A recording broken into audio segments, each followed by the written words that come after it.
Thank you. All right. So welcome again to the University of Colorado Doctor of Physical Therapy Program Information Session. My name is Laura Canham. I am a faculty member with the CUPT program, and I coordinate the Recruitment and Admissions Committee. I've also I am a clinician. I'm a graduate of the program. So I graduated in 2011. So I wear a lot of different hats, and I'm really excited to share with you more about our program. And also with me is Natalie. I'll let you introduce yourself, Natalie. Yeah, absolutely. And Laura, you're not showing full screen, Oh, you're showing the that. So I'll just let you take care of that while we go. Hi, everyone. I'm Natalie Palmer, and I am an admissions officer here with the program. And it's so nice to see some familiar names coming up on here. I'm a native of Colorado, but have spent some time in Pennsylvania and Washington. And my background is in higher education and healthcare IT in both rural and metropolitan settings. how are we doing, Natalie? Can you There see we it now? go. We got that. Perfect. Okay.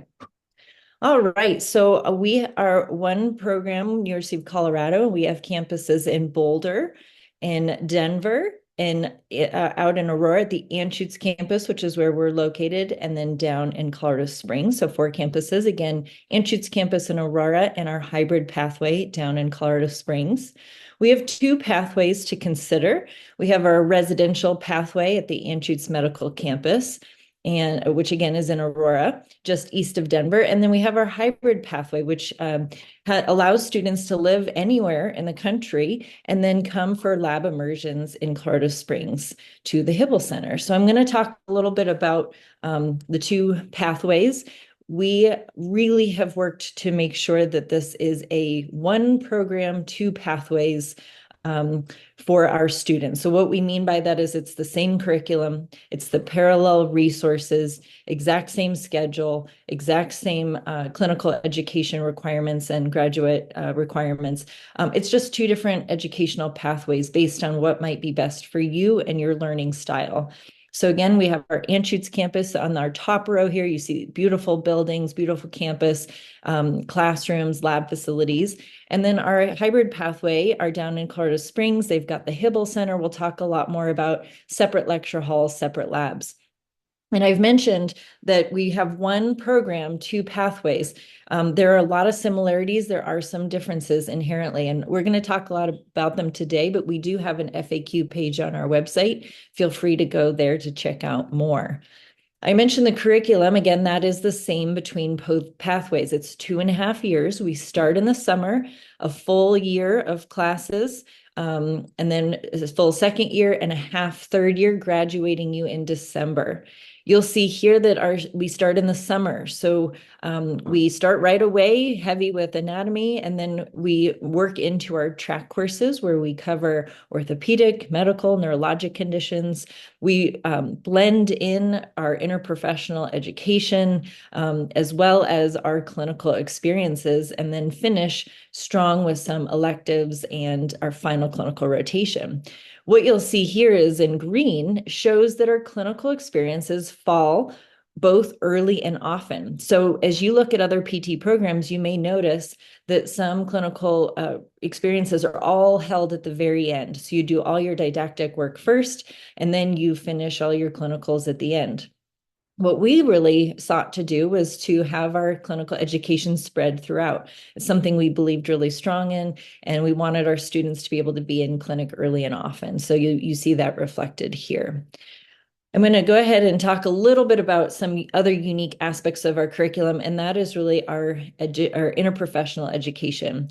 So the Anschutz Medical Campus is a large health science center, and it is comprised of many disciplines of our health sciences. So the medical students, PA, pharmacy, nursing, dental, and so on and so forth. And because we're all on the same campus together, this allows for some collaboration and interprofessional opportunities. So our students actually have a course that's threaded throughout the entire curriculum with these other students. And that is in person at the Anschutz campus. Now, our hybrid students will get to take part in this as well. They'll just do so virtually. So this is something we're really proud of. A lot of other campuses aren't able to do this because they do not have that infrastructure built in of automatically having all the same disciplines on the same campus at one time.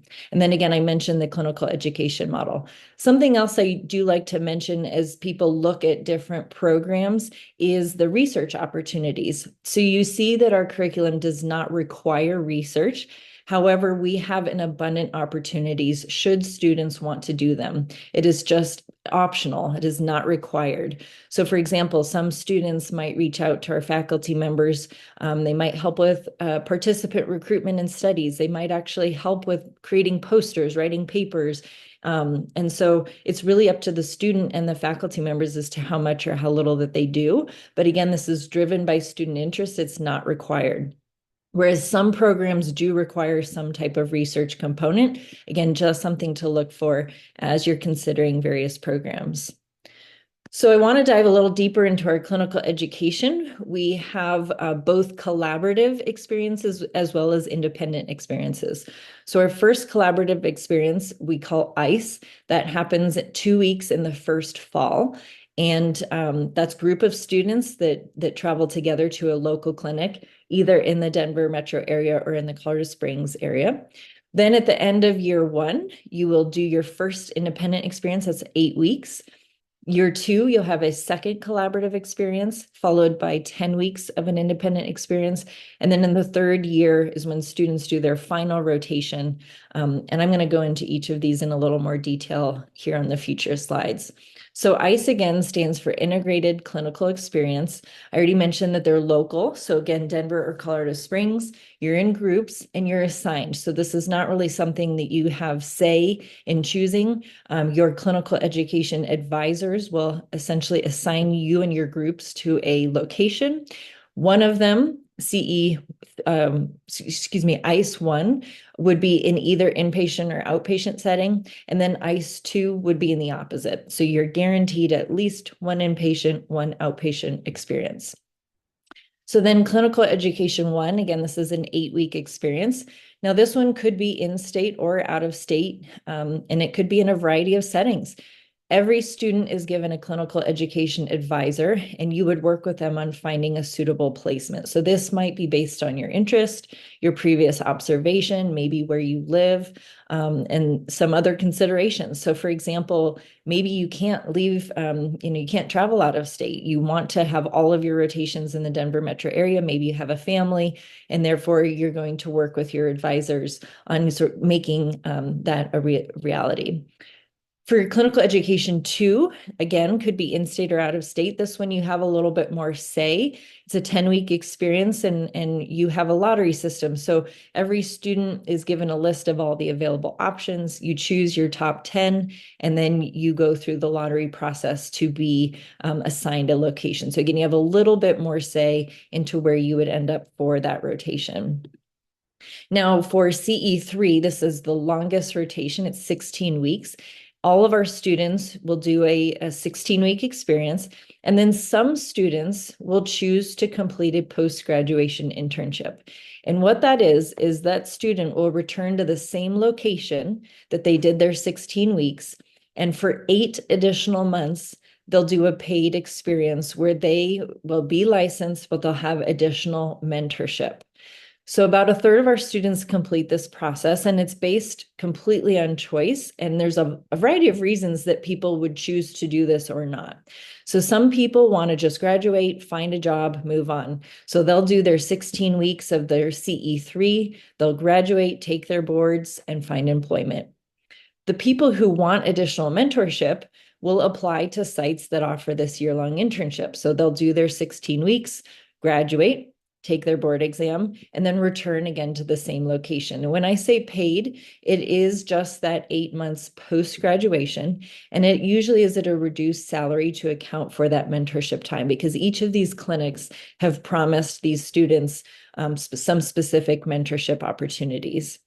Now, some students may apply and interview for both, because maybe it depends on where it's located. So maybe one of you mentioned you're from Texas. Maybe you wanted to go back to Texas. So you apply to all the sites available in Texas. And that might include both the CE3 options and the year-long options. Maybe you're interested in applying to locations based on specialty. So maybe you're interested in pediatrics and you're going to apply to all the pediatric settings. So same thing, you might have some that are just the 16 weeks and some that would be the year-long. So it really is personal dependent. I have said it's an application and an interview. So you have the most say for this one. You're going to apply to the ones you're interested in. You would be selected for an interview. And then similar to like an MD residency, you would be matched to these locations that also believe that you interviewed well and they want you to come to their site. As for our requirements, we do ask that our students complete at least one of their experience in a rural or underserved community. So several of our students travel to rural Colorado. We do help with housing when they stay in Colorado in rural communities. We have the means to do that through something called AHEC. For those students who choose to go out of state, it is up to them to provide their own housing accommodations and travel accommodations. And then for people who may not be able to complete a rural rotation, they could do an underserved community. So for example, here in the Denver metro area, there's plenty of hospitals that serve our homeless and uninsured populations. That would be something that would be considered underserved. We also require that you do not have all your rotations in the same setting. So at least one has to be outpatient, one has to be inpatient for you to meet this requirement. All right, so questions about the so far the curriculum, the rotations, etc. So I see there's one, is there a list of rural locations on the website? So we do not have a public list of the sites. And the reason is we have hundreds of sites that we can choose from. But the reason is those sites are constantly in flux. And what I mean by that is that not all of them offer all the rotations. So some of them only offer the 8-week rotation, or some of them only offer the year long. And that is changing based on who the clinical instructor is, just the timing at the clinic, so on and so forth. And because of that flux, we don't have any public records. But should you become a student, you would work again with your advisor to see, where are the locations, what are the sites. And we often have students ask, can I set up my own clinical rotation? For the students in our hybrid pathway, we will work with you as much as we can to help you have sites in your home communities. And again, that could be throughout Colorado, that could be in other states.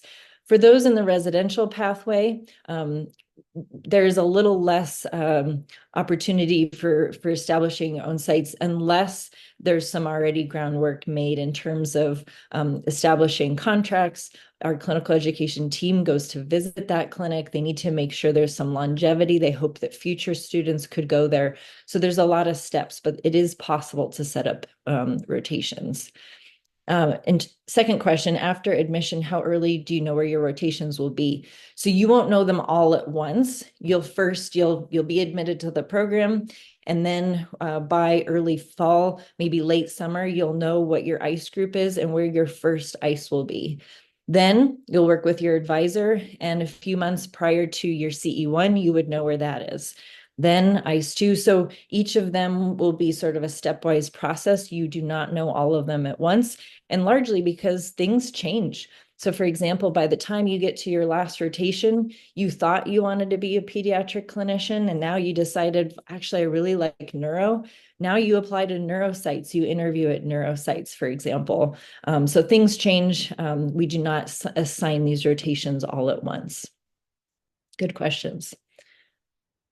All right. So moving along, continue to put your questions in the chat. That's fantastic. We'll get to them.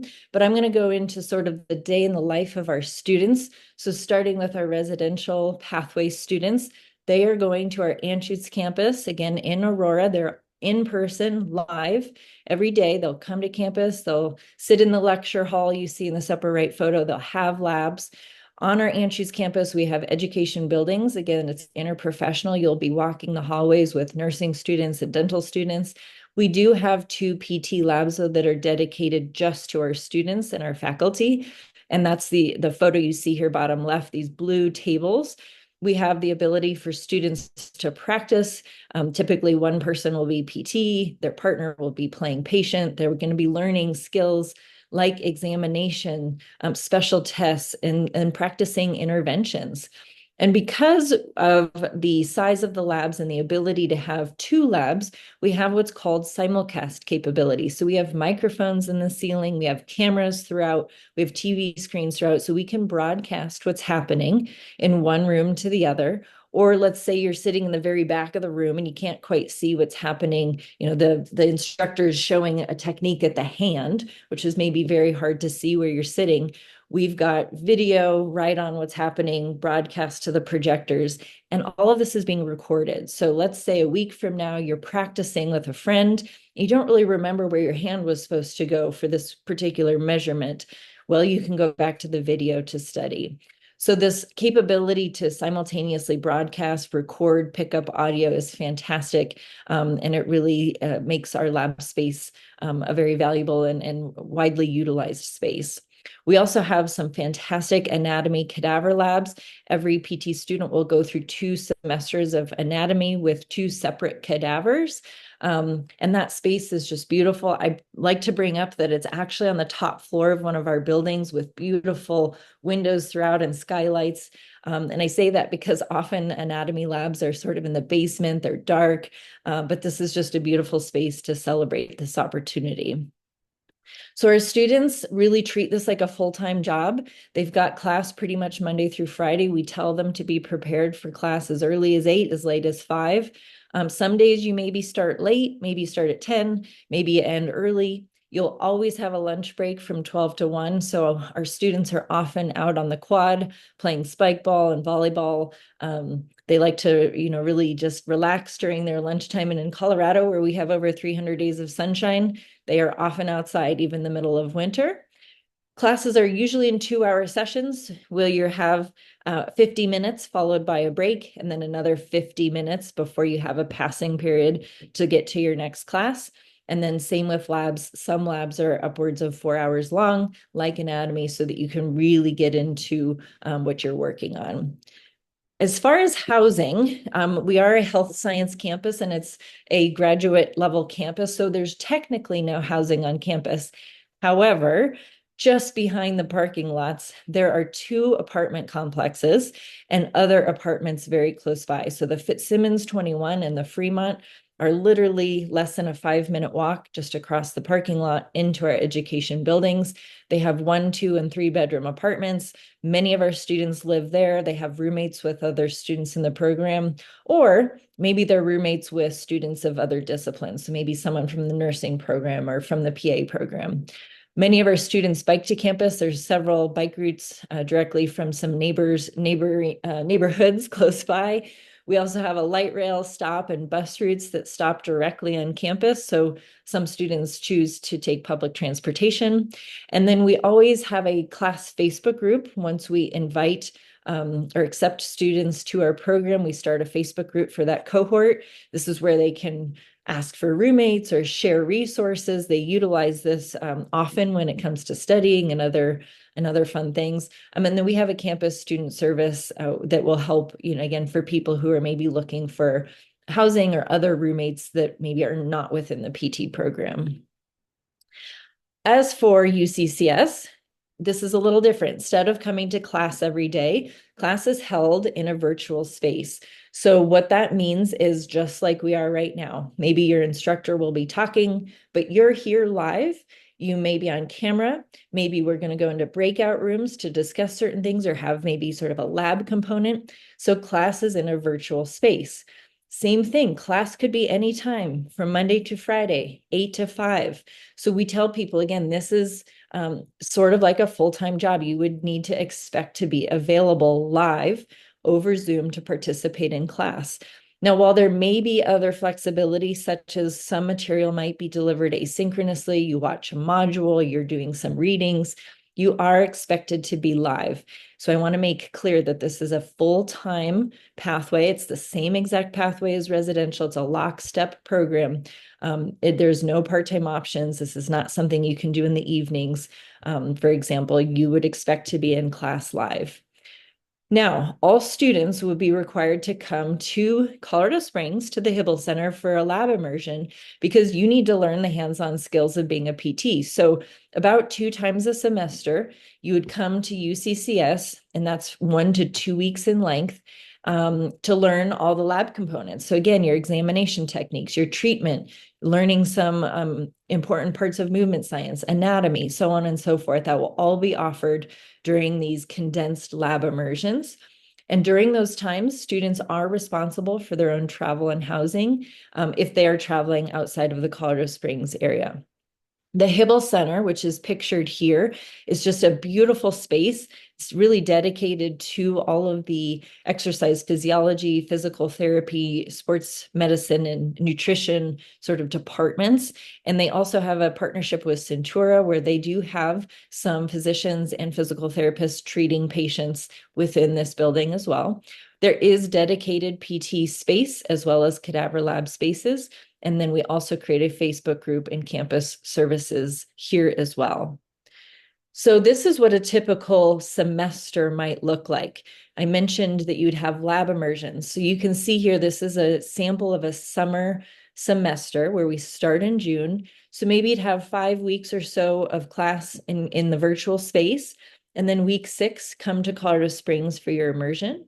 Then you'd go back home to wherever your home community is, virtual classes for 4 more weeks. And then you would come for week 11 for your finals, for example, in your second lab immersion. So this may be an example of what a semester might look like. I'm going to pause for a moment because Natalie is from Colorado Springs, and I'd love for her to tell you a little bit more just about Colorado Springs and the community there. Yeah, I grew up in Colorado Springs and I still have family there, so I am down on a regular basis.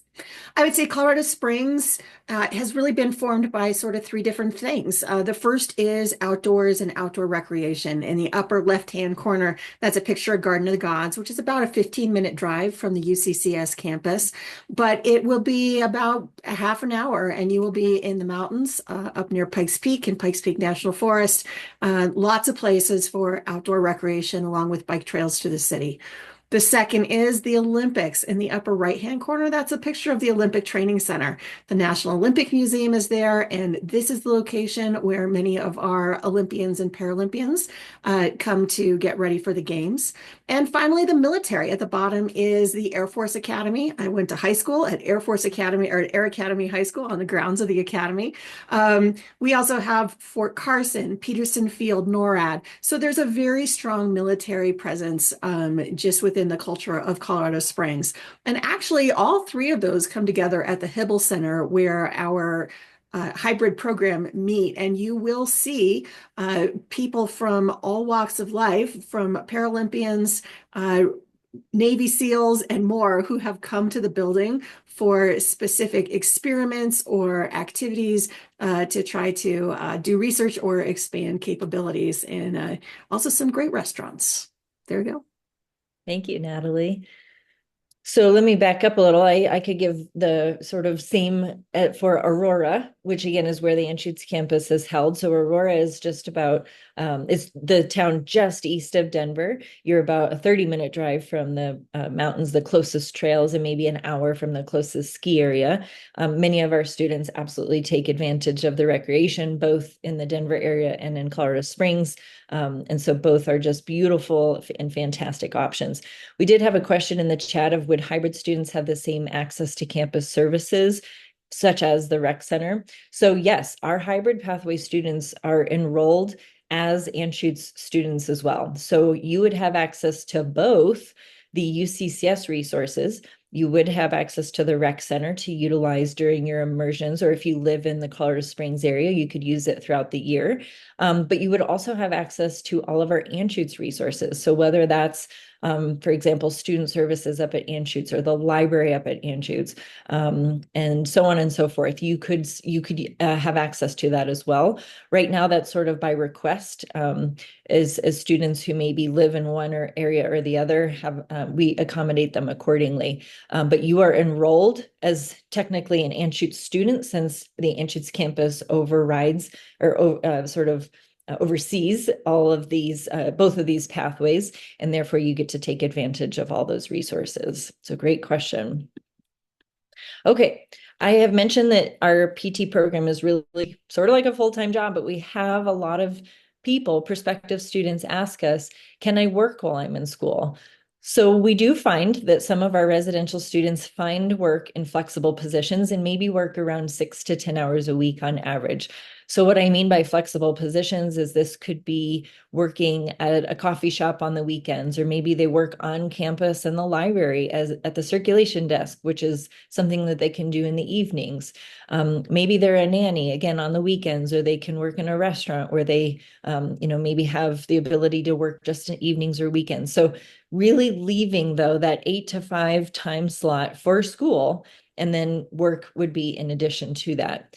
Now, the hybrid pathway may allow for greater flexibility, again, just because of the nature of, some live class time, but also some asynchronous modules. So some of our students are working more like that 10 to 15 hours a week, but we really find that more than 15 hours a week is very challenging for our students.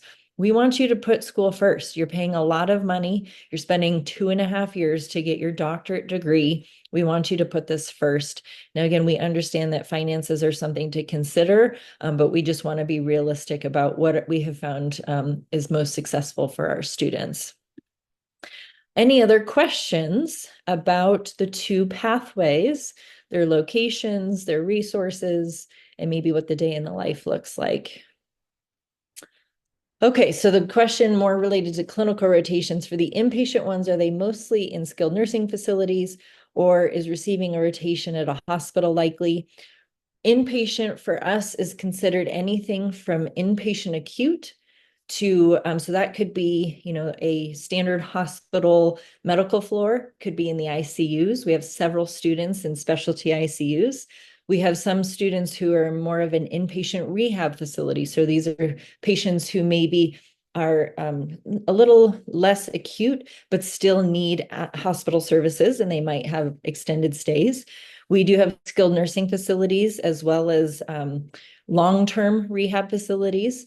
And we also consider home health part of sort of our inpatient umbrella. And so we have a multitude of options that spans, smaller hospitals, larger hospitals, again, just depending on which city and what resources are available. Great question. All right. So next, I want to tell you a little bit about our program's values and things that are important to us. And one of those being service learning. So our students really like to have the ability to give back to the community, and that might look like practicing some of their skills as they serve others. So we have a few options for that. We have the Stout Street Clinic, which is held about once a month. Our students go downtown Denver and treat patients who are homeless or uninsured. They work with our faculty preceptors on treating these patients. The Dawn Clinic is our local on-campus to serve our Aurora community. And this is an interprofessional clinic. So we have students from the medical program, PA, pharmacy, nursing, all help in this clinic. And so, for example, a patient could come in, they could have a complaint, and they could have a team of student providers. So maybe they have a pharmacist who is looking to see, is there any medications this person needs? Maybe the MD is looking, are there any tests I could run? Is there blood work? Is there imaging I could do? Maybe the nursing student is considering some modalities and treatment. And then the PT student could be there thinking, again, how can I help with their mobility, their movement? Are they deemed appropriate for PT? And if they are somebody who has a particular physical therapy need, patients can come back on a separate evening where it's just a PT clinic. So our students work with faculty preceptors. They have an hour with patients. They're scheduled. They can come in and they can have both an assessment, treatment, and work on some intervention and some home exercises for these patients moving forward. Most of the patients are seen a handful of times, so it's not just a one-time, thank you for coming, good luck. Most patients are seen anywhere from 3 to 5 times, and the students really appreciate that ability for the follow-up. Rusty gloves is what you see in this upper right-hand photo. There's several of these all across the country by different names. You may have heard of punching for Parkinson's. And so Rusty Gloves is a program for patients with Parkinson's to get high intensity exercise. So what we know about Parkinson's disease is that unfortunately it's a progressive neurologic disorder. There really is no cure. It's progressive, and we know that our patients are going to deteriorate over time. However, we can slow that progression with high intensity exercises. So all over the country, these sort of boxing style workouts were created for patients with Parkinson's disease. And so we have a few locations around the Denver and Colorado Springs area that our students volunteer at. We have what we call outreach, which I'm going to have a global umbrella to that term, outreach. What we mean by that is sharing what physical therapy is with maybe people who wouldn't know otherwise. And our focus is really on middle school and high school students. So imagine when you were in middle school, did you ever even know what PT was? Maybe, right? Maybe you had an injury, maybe a parent had an injury, maybe a grandparent had a disease or a diagnosis that warranted them to have PT. And so you learned about it that way. We're really hoping to get into middle schools and high schools to share what PTs are and what they do without maybe having that other exposure. And so we target both our Aurora and Colorado community as well as rural outreach to, again, just teach people what PT is. And then there's so much more. So for example, this photo, the bottom photo, is a huge group of our students that went to Denver, the Capitol building one day. It was our legislative day, so they met with several of our Colorado legislators on the importance of physical therapy. And you see here, hashtag choose PT. They are talking about choosing PT over opioids as a means of treating pain or managing pain. So our students really appreciated this opportunity. Now, UCCS, we're only in our inaugural cohort right now. So our first group of students are in their first year, and we are working on developing some of these service learning opportunities down in the Springs. UCCS campus is an undergraduate campus, and they have their own clubs and extracurriculars that our students are welcome to take part in if they want to. So that is available to them. Now, in terms of our other values, we really believe in the sense of belonging and community. We have an office dedicated to diversity, equity, inclusion, community engagement. And the reason that we feel that that's important, I know this is a busy slide, but both of these are talking about workforce diversity and the need to improve physician workforce or medical, PT, nursing, PA, any healthcare provider resources in underserved areas. And that could be in rural areas. It could be health shortage reasons. It could be communities based on race, ethnicity. It could be based on gender identity and sexual orientation. So for a variety of reasons, we need medical providers that are of diverse backgrounds to serve the needs of our community. What we do to really build on this initiative is we have some variety of touch points. One is called PT Moves Me. That's a national initiative through our American Physical Therapy Association. And that's sort of like our outreach where we're trying to get to middle schools and high schools to tell people what PT is. We have pathway programs and holistic admissions. So what we mean by that is helping funnel people to our program, letting them know, we want to know about you as a person. Yes, we're going to look at your grades and your test scores and various things, but we want to know who you are and what makes you you through your lived experiences. Financial support, we're working on building our scholarship and endowment funds, as well as re-looking at our curriculum and making sure that we have inclusivity across not only our curriculum, but all of the learning environments on campus. So any questions about some of our values and the things that we really try and hold true to within our program? Okay.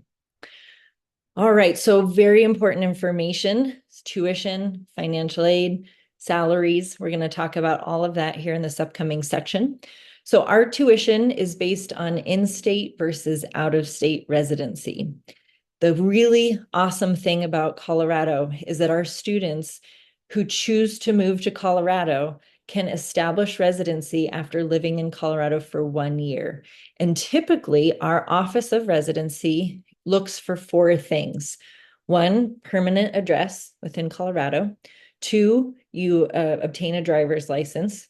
Three, register your vehicle if you have one.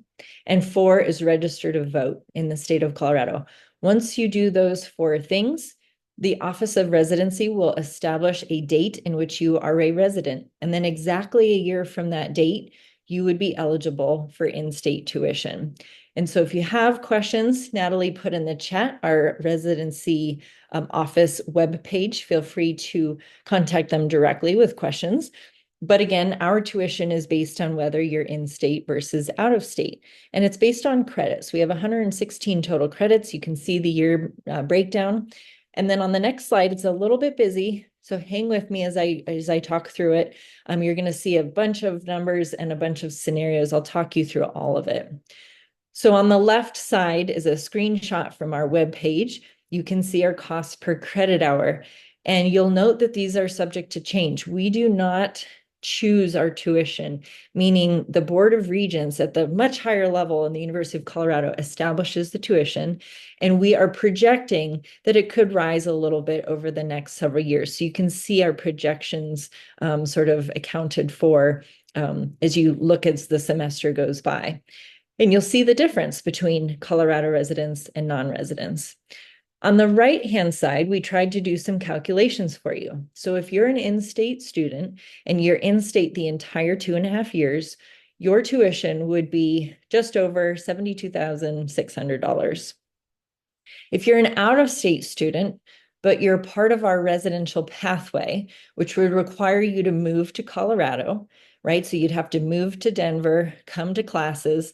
Your first year would be out of state, but then since you've moved to Colorado, your second and your third half year would be in-state tuition. So if we project that, that would be just under $104,000. Now, if you're a hybrid pathway student and you choose to live out of state for the entire 2.5 years, your tuition would be just over $152,000. Now, I'm sure many of you are thinking right now, well, why would I ever live out of state, right? That's a huge difference. On our webpage, on our FAQ page more specifically, we've created 4 different scenarios. It's a PDF you can look for, where we've modeled why maybe choosing one pathway over another based on your own specific needs may be helpful to you. So for example, you may choose to live out of state because maybe where you're able to live, maybe you can live with family. So you have no housing costs, you have no utility costs, very little sort of food costs, for example. Maybe those daily living costs are almost zero. Yes, you have to travel for your immersions, but maybe again, maybe you have a friend in Colorado Springs that you can stay with. So you'll only need to either drive to the Springs or fly to the Springs. But other than that, you've got zero housing costs, very little hybrid immersion costs. That might be to you more financially beneficial than, let's say, someone who's an in-state student who lives in Denver, which has a fairly high cost of living. So maybe they live in a fairly expensive apartment, utilities, cost of food, so on and so forth is fairly expensive. At the end of the day, those two might level out when you consider all these other living expenses for 2.5 years. And so again, check our FAQ page on our website. We model this for you because we understand that everybody's in a different situation and that some people might choose various options based on what is best for them. Okay, as we compared ourselves to other schools across the country, that's what this table is. So what we've done is we've taken the top 20 programs in the country. This is according to US News and World Report. We're ranked number 11 out of the top 20. So we took those top 20 schools, we looked on their websites, we found both tuition and fees. So this is why these numbers maybe look a little different than the last slide because we included fees. And we projected what each of these 20 schools would be in terms of in-state tuition. And you'll see that we're the 4th most affordable amongst the top 20 programs. So not only are we a really strong program, but we have high value. So we're really proud of that. We're going to do what we can to keep sort of that messaging. When it comes to out of state, so this is for an out of state student who moves to Colorado for their second and third half year. So again, this is out of state for year one, in state for years 2 and 3. You'll see that we again are amongst the bottom 5 in terms of best value for these top 20 programs. Now, I do not have a similar graphic for our hybrid pathway. And the reason is that was much more challenging to look at. Some programs, their hybrid costs are different than their residential costs. Some are the same, some have various fees, so on and so forth. What I can tell you is that we're right in the middle of the mix of other hybrid pathways in terms of what the tuition and fees are. So we're absolutely competitive in that nature when we look at programs across the country. Now, when you're thinking about which schools to apply to, you should be considering tuition, absolutely. But there's other things to consider too, such as the cost of the application process. Does the program require interviews, and are they in-person interviews? So do you have to fly, maybe get a hotel for an interview? If you need to move, what's the cost to relocate? If you're coming across the country from New York City, what's the cost to move to Denver, for example?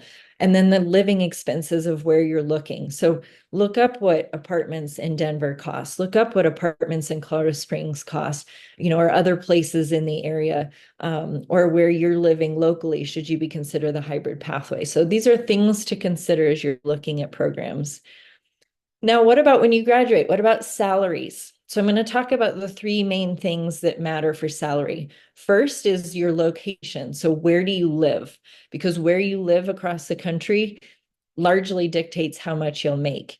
So here you'll see the various shades of blue is showing this typical salary. This is as of 2021. And you'll see here that some of the darker blues are the higher paying regions. However, they're also, excuse me, some of the highest cost of living. So for example, we know that the New England area is a very expensive place to live, and that California and Washington or Seattle is very expensive. And so while you might be earning more, your cost of living might be more, and vice versa. A place where the salary is less, well, the cost of living might be a lot less. So something to consider is where in the country you plan to live. Next is which setting. So this is a list from private outpatient to acute care hospital, skilled nursing facilities, even at the very bottom, a K through 12 school system. And their most recent data, again, is 2021. You see here how different the average salaries are based on setting.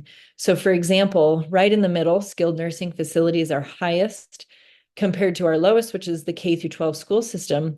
But don't forget, you might work in a school system and have summers off. So maybe you're not working for about 3 months of time, but you're still being paid for that time, or you're still contracted as a PT to return the following year. So these are all things to consider. The third thing that you need to consider is the years of experience. These are all averages. So we're talking new grads all the way to people with 25 years of experience. These are averages.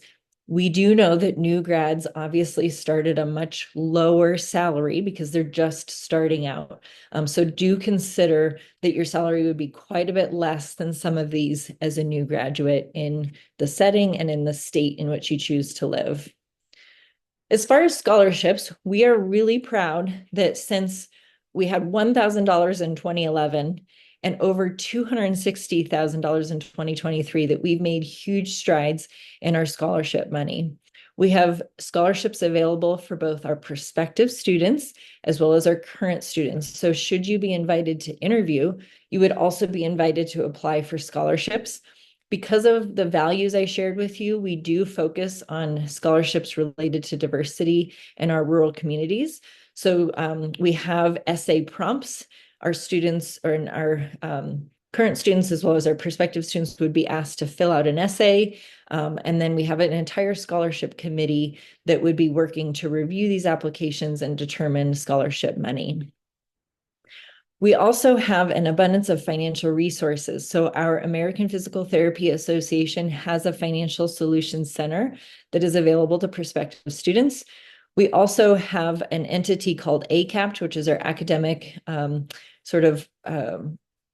piece of our physical therapy nationwide, and they have a financial aid FAQ for prospective students.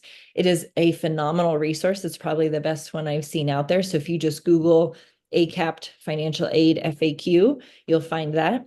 And then you're also welcome to contact our University of Colorado Financial Aid Office. So even though you're not enrolled as a student yet, they would be happy to talk with you about our program as well as just your general financial concerns.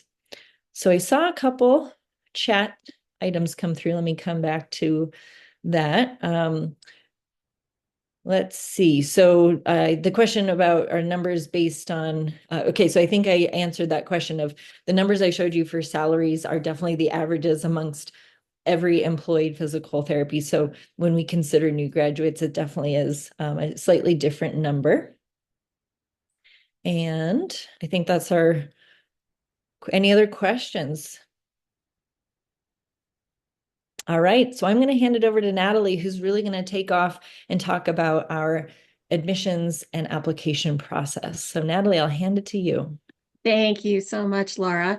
And all of the information that I am going to be covering can be found on our website. And so in the chat, I'm going to go ahead and put that page with our application information, which includes deadlines, prerequisites, and other important information. So you're always welcome to reach out and contact us at the PT admissions office if you have case-specific questions that you would like help with, but this website is always a great place to start.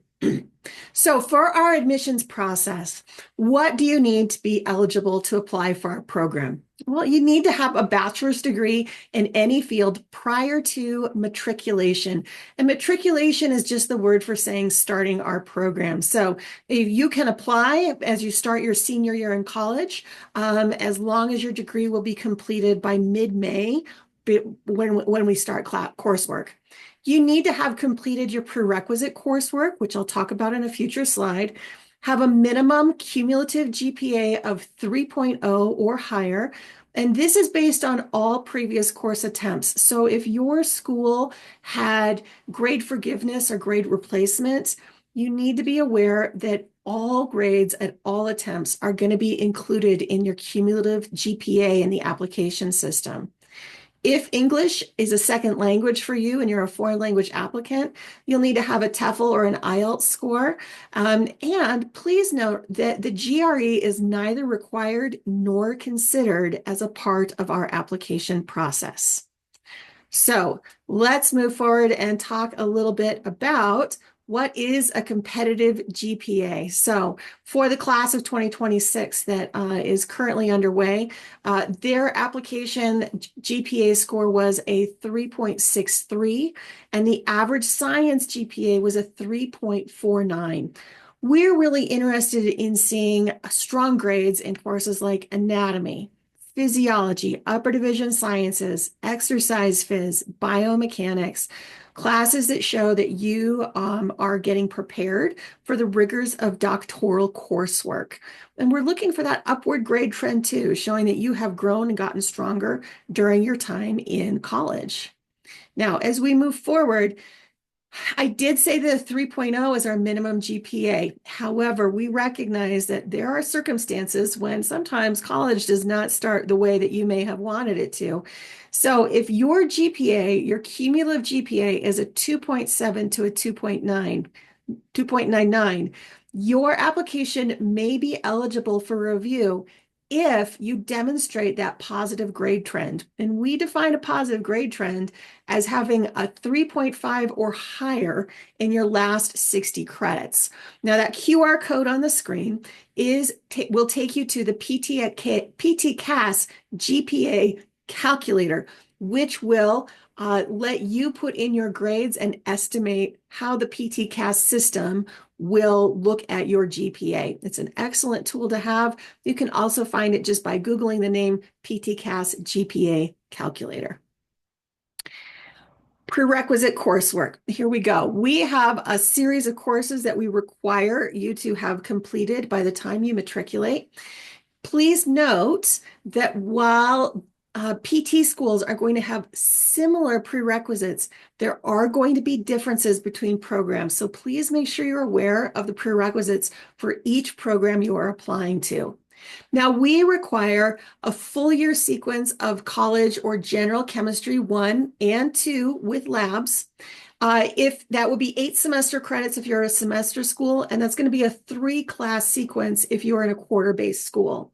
The same with general or college physics 1 and 2 with labs.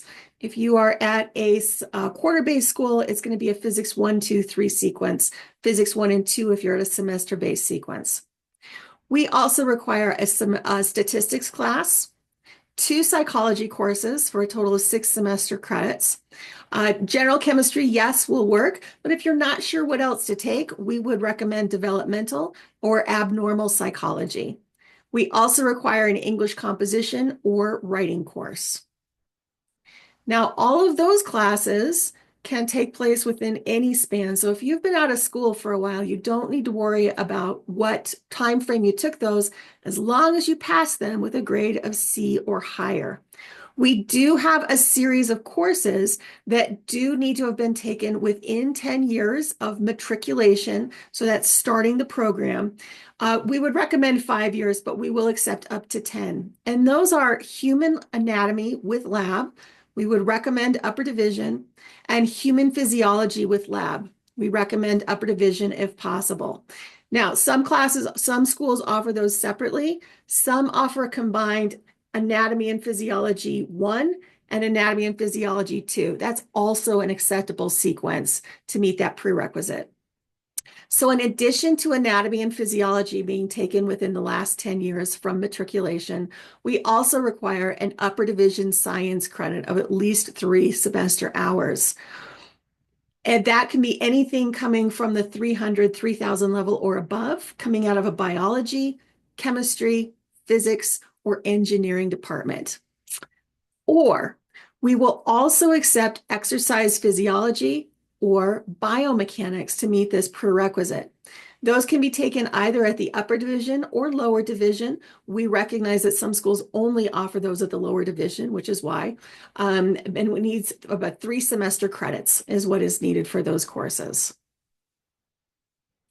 So no more than, when you apply, if you have coursework in progress, no more than 1 outstanding science prerequisite can be planned to be in progress during the spring semester prior to matriculation. So, for example, our students or applicants who are looking to start in the program, they can only have 1 science prerequisite planned for next spring semester for when our class starts in May of 2025. All prerequisites must have earned a grade of C or higher. If a C minus or below was earned in any one of those classes, it must be retaken to get a grade of C or higher. We do accept AP or IB credit to meet prerequisites, statistics, English. Those are very common ones that we see those for. It should usually be listed on your official transcript as a specific course credit. However, please reach out to us if you have individual questions. We may require you to get an official grade report from College Board to share with us to confirm that you did complete those classes. COVID semesters. This is still, for many years, is going to be a part of our story here. We will accept pass-fail grades from the peak COVID semesters, and we consider that to be spring, summer, and fall 2020. We do not accept pass-fail grades outside of those semesters. Especially if you were given the option for letter grades or pass-fail in a course, you must have chosen the letter grade. If you have a specific case you'd like to discuss, please email us at the pt.admissions inbox, and we'll be happy to take a look at that with you. If you have questions about prerequisites, about timelines, 2 great resources for you to use are, of course, the CU website. We update that. We keep the information accurate, as well as our listing in the PTCAS directory. This is going to include important dates, prerequisites, and contact information of how to get a hold of us if you have questions. All right, questions. So we've got a question from Julia. If you completed your bachelor's degree and then took some prereqs through a community college, do they combine all prereqs and bachelor's classes to figure out your GPA? Yes, they absolutely do. All classes, all attempts are combined. So if you attended 2 or more schools, you may not know what your cumulative combined GPA is. That's when using that GPA calculator would be an excellent tool. Caitlin, if you have hang on, if you were to have, there we go, a C in a course like bio or chem, is it a deal breaker for you to get in or not? And of course, Caitlin, it's going to be a unique experience based on your overall academic record. Having a C in one of those classes, do we have successful applicants who have had a C in a class like that? Yes, absolutely we do. We're looking for increasing capabilities, looking for that academic growth. So we recognize that C's that freshman year, the first time you take a class or a discipline, may be challenging. We're looking for that growth that you demonstrate moving forward. Jerome, would nutrition courses count for the upper division science course requirement? Great question, Jerome. No, they will not. It needs to be one of those upper division science classes out of out of usually the biology, the chemistry, the physics, or the engineering classes. If you have a specific case you'd like us to review, please contact us at the PT admissions inbox, and we'll put that up for you at the end of the presentation. All right. We have a holistic review process here at the University of Colorado. We look at several different aspects as we evaluate your application packet, and I'm going to talk about each of these as we move forward. So let's start with rigor of courses. We're looking for that academic growth. We're looking for, did you take multiple upper division science classes to challenge yourself? Did you perform well? A grade of B or higher? We would love to see that in those upper division classes. Also, do you have a master's degree? Have you done research? Have you worked as a TA or a tutor? These are all things that are considered competitive in our process. That academic growth, I keep coming back to that. We're looking for a positive grade trend.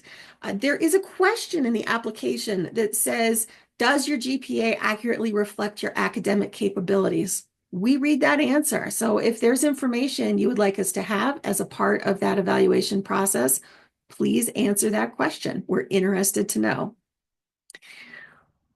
We are committed to serving the entire state of Colorado, which has a rich and diverse population. And so we're looking to bring in people with rich and diverse experiences and backgrounds.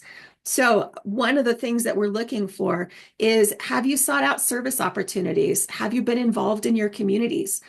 Someone asked me on the phone this week, what's the activity that I should do to apply? There is no should. We're looking for something that is authentic and meaningful for you, something that you engaged in, something that you found meaning in, something that you had sustained involvement in. We're looking to know, how did your involvement impact the people that you worked with, or how did being involved in that activity impact you in the end? And it could be a volunteer activity, but it could also be full-time work, full-time engagement, and being a part of a work community. Did you have an opportunity to pursue leadership roles? For example, were you an officer within a club or an organization? Were you a manager or a shift lead within a restaurant or a retail store? Did you have the opportunity to lead or plan a large event? And more. We are always delighted to read about the ways that people have engaged in the places that are of meaning to them. One of the most important things is having strong essays. This is how we get to know you. So please include personal experience and self-reflection. Think about how you can stand out to the reviewer. Please proofread your essays, have other people read it. This may be through your writing center at your institution. You may know someone who has an English degree or strong writing skills, someone who used to be your English teacher, who can read those over and help you craft your message. And we also have the expectations that essays are written in your words, not with the help of AI or by another person. Observation hours. This is someplace else where you'll find some differences between PT programs.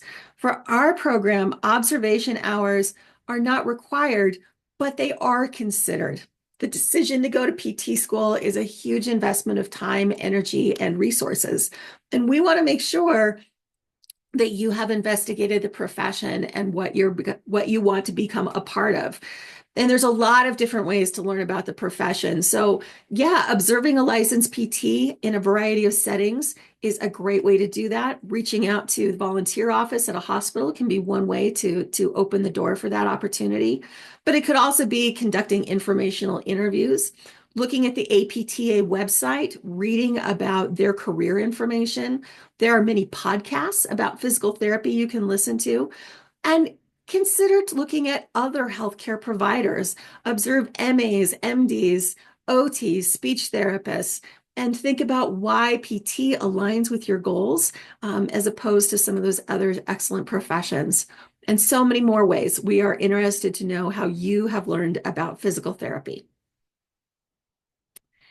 Part of the application is to provide at least 2, and for our program, up to 3 letters of recommendation. We require 2 letters from individuals who know you well.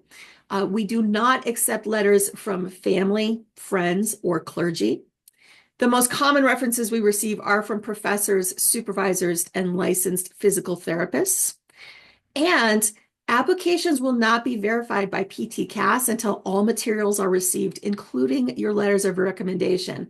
Thus, it is in your best interest to have your references complete prior to the October 1st deadline. I will highly encourage you every time, order your transcripts early, get those letters of recommendation going early, and take your time on writing your essay answers, because you can't control the first 2, but you can control your own work. All right, so the application process is completed through the Physical Therapist Centralized Application Service, PT-CAS, which I have mentioned a couple times in our presentation. This coming year, the application will open in mid-June. I'm guessing June 16th. That's a Monday this year. And the deadline to complete it will be October 1st, 2025. You must have your application completed and submitted by then. It takes some time occasionally for PT-CAS to verify all of the information in your application. So your application must be verified in PT-CAS by early November of 2025 in order for us to review it. Some things to consider with the PT-CAS application timing. Sometimes PT-CAS verifies an application the same day it comes in, but the closer you get to the deadline, the longer it may take. We've seen it take 4 to 6 weeks to verify applications, so please be very aware of those deadlines. And although the application is due October 1st, we would recommend submitting no longer than mid-September to make sure that there are no issues or questions that need to be resolved. If the application has not been verified by early November, it may not be reviewed. And we do not have a rolling or early decision process that includes for interviews and for acceptance to the program. We do not have an early process. All applications through PT-CAS, you'll want to start at the ptcas.org website. We require a single application for the University of Colorado. And this means that if you are applying to one pathway or to both pathways and have a priority, it's a single application. As well as that, we do not require an application be completed through the graduate school. So it is a single point entry application for our hybrid and residential pathways. Currently, this past year, it was $170 in PT-CAS to apply to the first program, and then $70 for each additional program. We will not learn if they are going to be changing their price structure until probably late spring is when we found out last year. All documents are submitted through PT-CAS. not through CU. So letters of recommendation go through the PTCast system. Transcripts get sent to PTCast. Everything goes to PTCast unless we specifically email you and ask you to provide us with something. So, as I said, all official transcripts go to PTCast, and this includes transcripts if you took coursework during high school through a dual credit, continuing enrollment, a running start, any one of those programs. If you took coursework through a community college in high school and received credit for it, those transcripts need to be submitted as well. The reference forms are all done through PTCast. Please note that there is a box your refers can check that says, my reference can use this for all programs. And if they check that box, then the person completing your reference does not need to complete multiple letters of reference. They only need to do it once. We do have a supplemental fee at CU. It's $25 currently. The website where you pay that will be found on the PTCast website. And this is in addition to the fee that you pay to PTCast. So your application must be completed and paid for in PTCast, and you need to pay the CU $25 supplemental fee. We've worked hard to keep that low in order to be eligible for application review. For interviews, we have interviews by invitation only. Those invitations go out in early December, and interviews take place in January. The interviews are all virtual. They are one-on-one Zoom interviews. It's 2 interviews with separate faculty or clinical partners. So no travel to the CU campus is required to participate in the interview process. Our most recent information, we don't have more about this year, but we can tell you that this year we had 1,285 applications submitted, and currently we have invited 396 individuals to interview with us. You can see last year we had 1,271 submit. We invited 379 to interview. 270 did interview with us, and we matriculated 71 for our residential cohort and 35 for our hybrid cohort. If you have a specific question you would like to ask, if you are unsure if you have met our prerequisites, you are welcome to reach out to us at the PT admissions inbox. It's a shared inbox. Amy, Kristen, and I are more than happy to answer your questions. And at this time, what questions do you have for Dr. Canham and myself?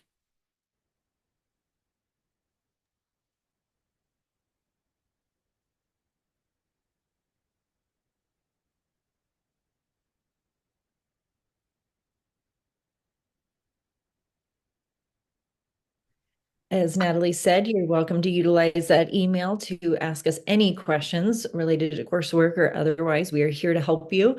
Otherwise, we thank you so much for your time today. We know that 75 minutes is no small chunk of time, so thank you so much from far and near for joining us. So thank you so much.